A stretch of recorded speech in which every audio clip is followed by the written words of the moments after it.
Жительница Коми в команде Газманова. Одной из участниц проекта «Голос 60+» на Первом канале стала 75-летняя сыктывкарка Людмила Осадчук. В новом выпуске она исполнила на сцене песню на итальянском «Поговори со мною о любви, Мария».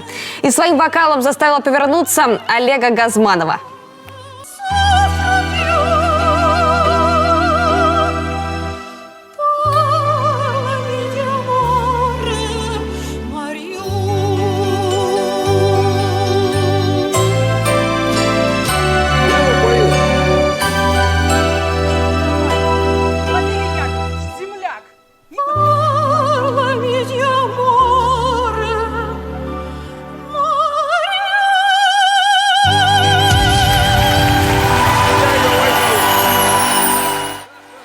Людмила Осадчук 50 лет отработала преподавателем музыки в Сыктывкарском педагогическом колледже.